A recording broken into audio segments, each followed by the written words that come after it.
తెలంగాణ రాష్ట్రంలో బడ్జెట్ సమావేశాలు స్టార్ట్ కాబోతున్నాయి. సర్కార్ మారిన తర్వాత ప్రవేశపెడుతున్నటువంటి ఫస్ట్ బడ్జెట్.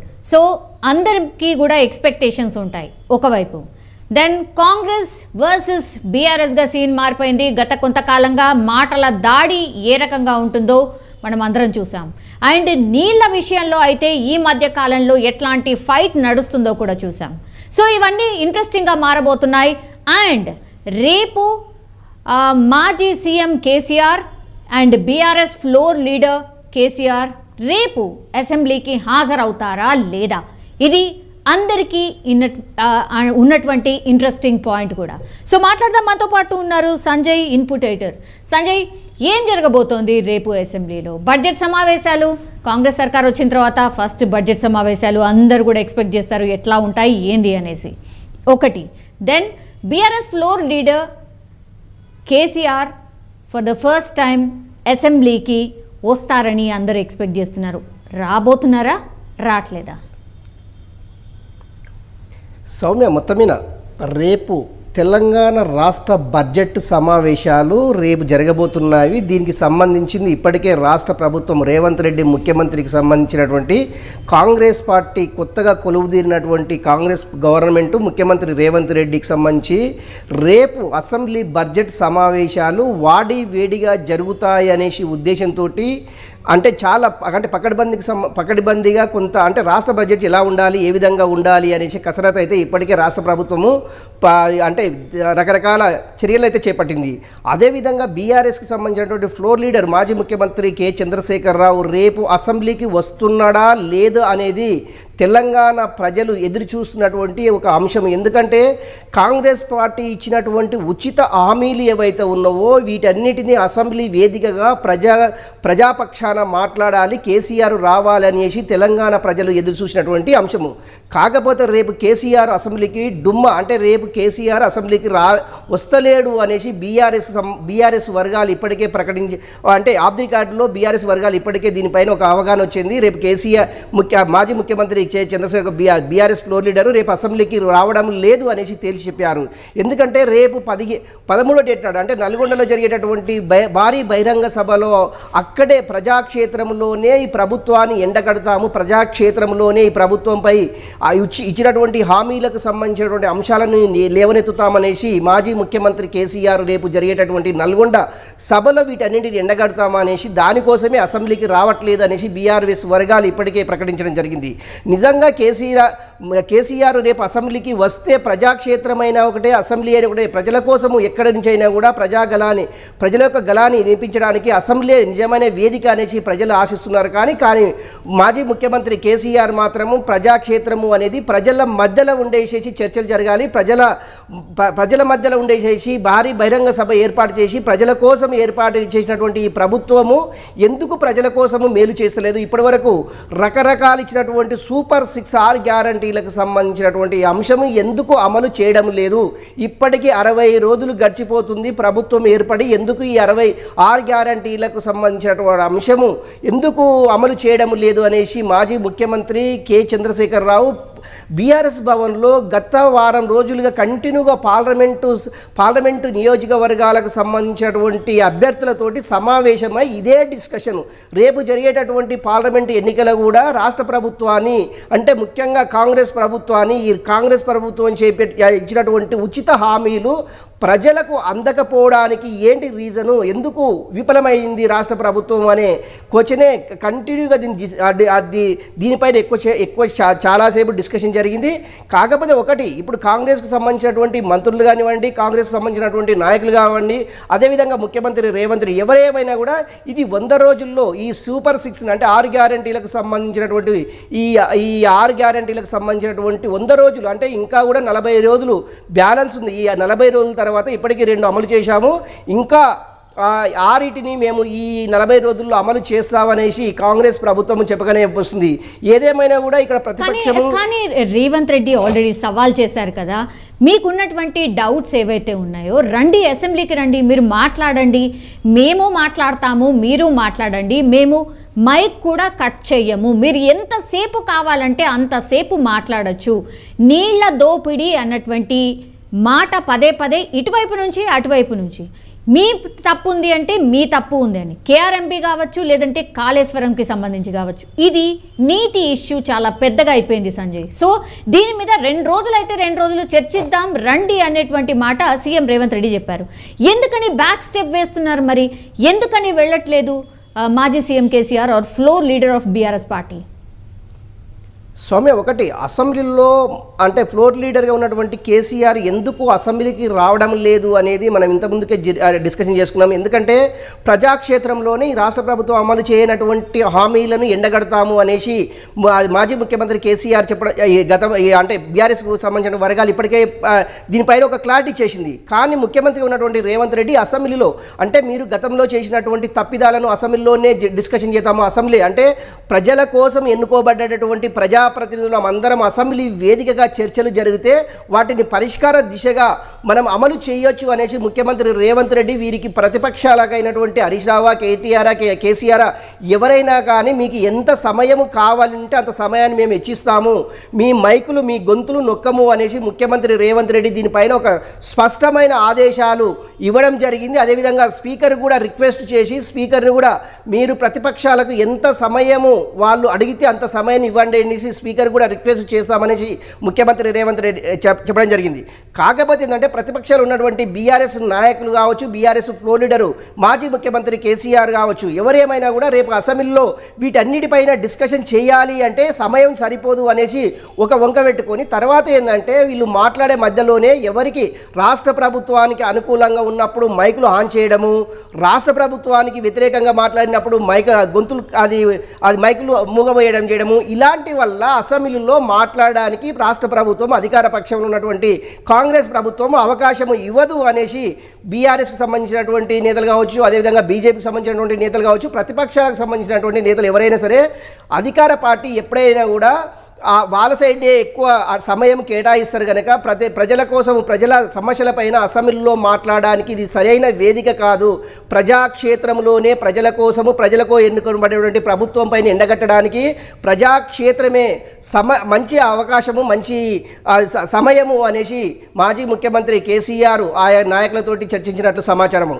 నిజంగా ఒకవేళ మాజీ ముఖ్యమంత్రి ఉన్నటువంటి కేసీఆర్ రేపు అసెంబ్లీకి వస్తే ఏం డిస్కషన్ చేయబోతున్నారు, ఒకవేళ అసెంబ్లీకి వస్తే రాష్ట్ర ప్రభుత్వం ఏ విధంగా వాళ్ళని అప్పుడు గతంలో ఉన్నటువంటి వాళ్ళు చేసినటువంటి అవినీతి పైన ఎలాంటి పైన నిలదీయబోతున్నారు అనేది ఒక చర్చ అయితే రాష్ట్ర రాజకీయాల్లో జోరుగా చర్చ అయితే జరుగుతుంది. ఒకటి కాళేశ్వరంకి సంబంధించినటువంటి మేడిగడ్డ అంటే పిల్లర్ కుంగిన విషయం కావచ్చు, అదేవిధంగా మిషన్ కాకతీయకు సంబంధించినటువంటి కావచ్చు, మిషన్ భగీరథకు సంబంధించినటువంటి 40,000 కిలోమీటర్లకు సంబంధించినటువంటి పైప్ లైన్ ఏదైతే ఉందో ఇది ఎవరు ఆధీనం అంటే ఎవరు కాంట్రాక్ట్లో ఈ వర్క్ చేయించారు, ఇందులో ఎవరెవరు ఇన్వాల్వ్మెంట్ ఉంది, నిజంగా ఈ 40,000 కిలోమీటర్లకు సంబంధించినటువంటి మిషన్ భగీరథకు సంబంధించినటువంటి ఈ పైప్ లైన్ వ్యవస్థకు సంబంధించిన ఒక సీనియర్ ఐఏఎస్ అధికారిని వీడి విచారణ కమిటీగా వేయడం రాష్ట్ర ప్రభుత్వము ఈరోజు దీనికి సంబంధించినటువంటి అప్డేట్స్ని మొత్తం టోటల్ వీటిపైన ఒక డిస్కషన్ చేసేసి దీనికి ఒక కమిటీ వేయడం జరిగింది. ఇది రెండవది. మూడవది ఏంటంటే గత ప్రభుత్వము చేసినటువంటి తప్పిదాలు అంటే మిషన్ భగీరథ కావచ్చు, మిషన్ కాకతీయ కావచ్చు, కాళేశ్వరం కావచ్చు, రకరకాల పైన అంటే నీటి దోపిడీని ఏ విధంగా చేయడము కేసీఆర్కు తెలిసినంత మరెవరికి తెలియదు అనేసి కాంగ్రెస్కి సంబంధించినటువంటి నాయకులు కావచ్చు, కాంగ్రెస్ ప్రభుత్వం కావచ్చు దీనిపైన తీవ్ర విమర్శలు చేస్తున్నారు. మొత్తం మీద బీఆర్ఎస్ ఇటు కాంగ్రెస్కు సంబంధించినటువంటి మాటల తూటాలు పేలిపోతున్నాయని చెప్పుకోవచ్చు. ప్రజలకు సమస్యలు పట్టించుకోకుండా రాష్ట్ర ప్రభుత్వము ప్రజా సమస్యలపై మాట్లాడకుండా బీఆర్ఎస్ తప్పించుకొని తిరుగుతున్నాం అనేసి మామూలు జనాలు అయితే వీటిపైన ఇటు రాష్ట్ర ప్రభుత్వం పైన ప్రతిపక్షం పైన విమర్శలు అయితే జోరుగా సాగుతున్నాయి. మనం చూస్తున్నాము అది డిజిటల్ మీడియాలో వీటిపైన రాష్ట్ర ప్రభుత్వం పైన ప్రతిపక్షం పైన తీవ్రమైనటువంటి చెక్కలు కొడుతున్నారని చెప్పుకోవచ్చు. నిజంగా రేపు జరిగేటటువంటి అసెంబ్లీ సమావేశాల్లో రాష్ట్ర ప్రభుత్వం అవలంబిస్తున్నటువంటి అంశాలు ఏంటిది, అదేవిధంగా ప్రతిపక్ష పాత్ర పోషిస్తున్నటువంటి బీఆర్ఎస్ ఎలాంటి ప్రశ్నలని రాష్ట్ర ప్రభుత్వం పైన ఒత్తిడి ఇవ్వడానికి ఎలాంటి వాటిని సిద్ధం చేసుకున్నారు అనేసి ఈ రెండింటి మధ్యలో రేపు వేడిగా అసెంబ్లీలో చర్చ జరిగే అవకాశం అయితే చాలా స్పష్టంగా కనిపిస్తుంది. ఏదేమైనా కూడా రాష్ట్ర ప్రభుత్వం పైన అన్ని డిపార్ట్మెంట్ల పైన ఒక ఎంక్వైరీ, ప్రతి డిపార్ట్మెంట్ పైన అయితే ఒక ఎంక్వైరీ కమిటీలు వేశాము. ఈ ఎంక్వైరీ కమిటీలు వచ్చేటటువంటి రిపోర్టు ఆధారంగానే ఆ నాయకుల పైన అధికారుల పైన యాక్షన్ ఉంటుందనేసి రాష్ట్ర ముఖ్యమంత్రి రేవంత్ రెడ్డి చెప్పాడు. నిజంగా కూడా రేపు జరిగేటటువంటి అసెంబ్లీ సమావేశాల్లో ప్రతిపక్షంలో ఉన్నటువంటి బీఆర్ఎస్ పైన ఎలాంటి ఒత్తిడి ఉండబోతుంది, ఎలాంటి అంశాలను లేవనెత్తబోతున్న అంశం అయితే రాష్ట్ర ప్రజానీకం అయితే ఎదురు చూస్తుందని చెప్పుకోవచ్చు. Soumya, yes Sanjay, definitely assembly సమావేశాలు ఎన్ని రోజులు ఉంటాయో అన్ని రోజులు కూడా మాటల యుద్ధం అయితే డెఫినెట్లీ ఉండబోతోంది. అది ఒక విషయం పక్కన పెడితే సంజయ్, ఆఫ్టర్ అసెంబ్లీ సమావేశాలు కొనసాగుతుండగానే ఇప్పుడు నల్గొండలో బీఆర్ఎస్ 13వ తారీఖున బహిరంగ సభ అని ఆల్రెడీ అనౌన్స్ చేసిన పరిస్థితి కనిపిస్తోంది. ఇంకో ఇన్నర్ ఇన్ఫర్మేషన్ కాంగ్రెస్ పార్టీ నుంచి ఏం తెలుస్తోంది అంటే, ఆ రోజే 2 హామీలు ఏవైతే ప్రకటించారో ప్రియాంక గాంధీని అదే రోజు పిలిపించి ద సేమ్ నల్గొండ వేదికగానే అక్కడే సభ పెట్టబోతున్నారు అనేది కూడా వినిపిస్తోంది. నిజంగా ఇది జరగబోతోందా?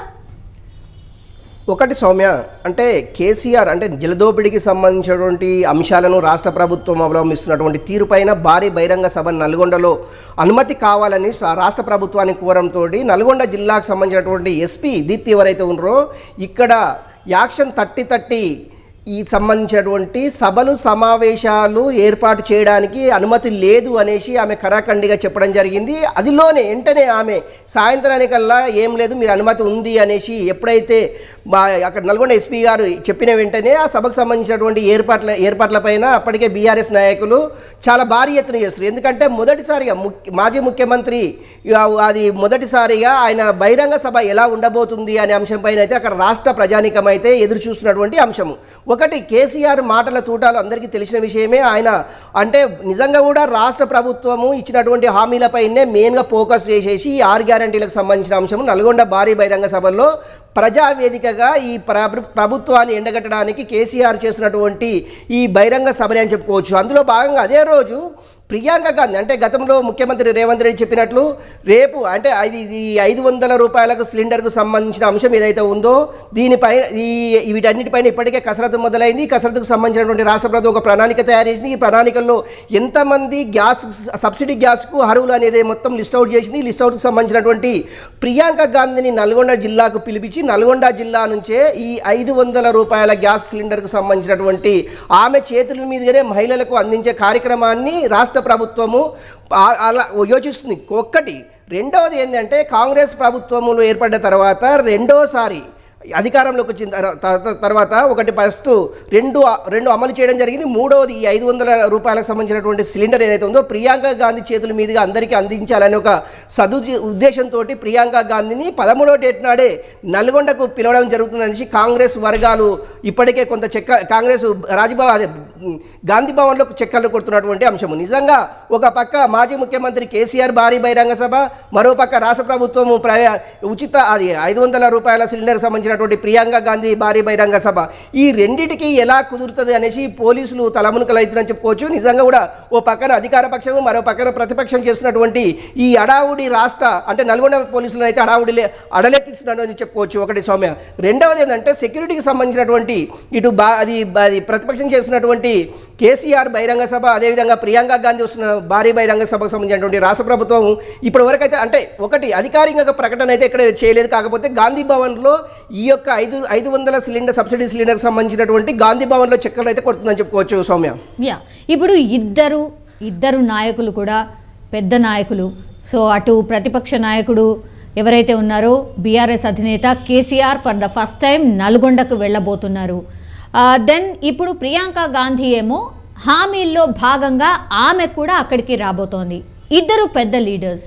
ఒక నల్గొండ అనేది ఒక చిన్న డిస్ట్రిక్ట్ అనుకోవచ్చు. సో నిజంగానే మీరన్నట్టుగా సభలకు వెళ్ళేటప్పుడు ఎంత పెద్ద ఎత్తున మంది మార్బలం ఉంటారు ఆర్ ప్రజలు వెళ్ళబోతున్నారు మీకు అందరికీ తెలుసు. అండ్ సిటీకి కూడా చాలా దగ్గరగా ఉంటుంది నల్గొండ. సో ఎట్లా మేనేజ్ అవుతుంది? నిజంగానే పాసిబిలిటీ ఎంతవరకు ఉంది? అంటే 2 సభలు కూడా ఒకటే దగ్గర పెట్టడానికి నిజంగా ఎంతవరకు పాసిబిలిటీ ఉంది సంజయ్? స్వామి ఒకటి ఆల్రెడీ అధికారికంగా బీఆర్ఎస్ అయితే ఇప్పటికే ప్రకటించింది, పోలీసు అనుమతి, ఎస్పీ అక్కడ ఉన్నటువంటి దీప్తి గారు కూడా దీనికి అనుమతి ఇవ్వడం జరిగింది. అంటే కేసీఆర్ దీనికి వచ్చి ఈ సభకు ఏర్పాట్లకు సంబంధించినటువంటి ఇప్పటికే బీఆర్ఎస్ శ్రేణులను ఆదేశించారు. బీఆర్ఎస్కి సంబంధించినటువంటి బీఆర్ఎస్ సంబంధించినటువంటి ఎక్స్ ఎమ్మెల్యేలు కావచ్చు, ఎక్స్ మినిస్టర్లు కావచ్చు, ఎక్స్ ప్రజెంట్ ఎమ్మెల్యేలు కావచ్చు, ఎవరేమైనా కూడా ఈ భారీ బహిరంగ సభలో అందరూ తోడ్పడేసి భారీ బహిరంగ సభను సక్సెస్ చేయాలి. అంటే కొత్తగా కొలువు తీరినటువంటి కాంగ్రెస్ ప్రభుత్వం పైన ఇరుచుకుపడడానికి ఒక ప్రజా వేదిక అనేసి కేసీఆర్ చెప్పారు. అందులో భాగంగానే ఇక్కడ ఏర్పాటు చేస్తున్నటువంటి ఈ భారీ బహిరంగ సభకు తెలంగాణ ప్రజానిక మొత్తం తరలి వచ్చే అవకాశం ఉంది అనేసి బీఆర్ఎస్ శ్రేణులు చెప్పడం జరుగుతుంది. అదేవిధంగా కేసీఆర్ తలదన్నే విధంగా కేసీఆర్కు భిన్నంగా కేసీఆర్కు మాట్లాడినటువంటి మాటలకు భిన్నంగా ప్రియాంక గాంధీని పిలిపించేసి ఇంతకంటే 3 ఇంతలు ఎక్కువగా భారీ బహిరంగ ఏర్పాటు చేసి ఈ భారీ బహిరంగ సభల్లో ఎలాంటి విషయాలు మాట్లాడించాలి, ఎలాంటి హామీలను ఇప్పించాలి ప్రియాంక గాంధీతో ఒక వ్యక్తి అయితే, రెండవది ఏంటంటే ఈ 6 గ్యారంటీలకు మనం ఏదైతే ఇంతకుముందుకు మాట్లాడుకున్నట్టు సబ్సిడీ 500 సిలిండర్కి సంబంధించినటువంటి ఆమె చేతుల మీదుగా మహిళలకు అందించే కార్యక్రమాన్ని, ఈ 2 కార్యక్రమాలను ఇక్కడి నుంచే ప్రారంభించాలనేసి రేవంత్ రెడ్డి కాంగ్రెస్ పార్టీ ముఖ్యమంత్రి, అది తెలంగాణ ముఖ్యమంత్రి ఉన్నటువంటి రేవంత్ రెడ్డి దీనిపైన ఒక ఫోకస్ అయితే చేశారు. కాకపోతే ఒకటి, రాష్ట్ర ప్రభుత్వం నుంచి అధికారికంగా ఎలాంటి ప్రకటన అయితే విడుదల కాలేదు. కాకపోతే గాంధీ భవన్ చుట్టూ చెక్కలు అయితే కొడుతుంది. ప్రియాంక గాంధీ నల్గొండ రాబోతున్నారు 13వ డేట్ నాడు. 500 రూపాయల సబ్సిడీ సిలిండర్ ప్రియాంక గాంధీ చేతుల మీదుగా మహిళలకు అందజేయనున్నారు అనేసి చాలా ప్రచారం అయితే చాలా బలంగా సాగుతుంది.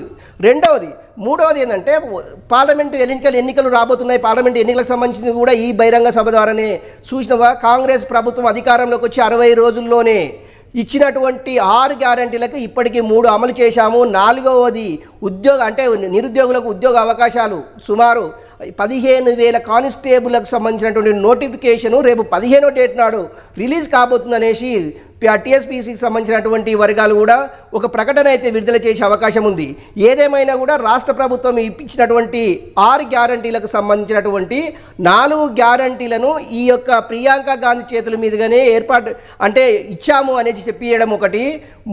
నాలుగవది ఏంటంటే రైతు రుణమాఫీ కావచ్చు, రైతు బంధు కావచ్చు, వీటిపైన కూడా అక్కడి నుంచి ఒక ప్రకటన చేసేసి అదే రోజు రైతు అకౌంట్లలో రైతు బంధుకు సంబంధించినటువంటి డబ్బులని కూడా జమ చేసే అవకాశం అక్కడే రైతులకు మెసేజ్ రూపకంగా ప్రకటించే అవకాశం అయితే చాలా స్పష్టంగా ఉంది.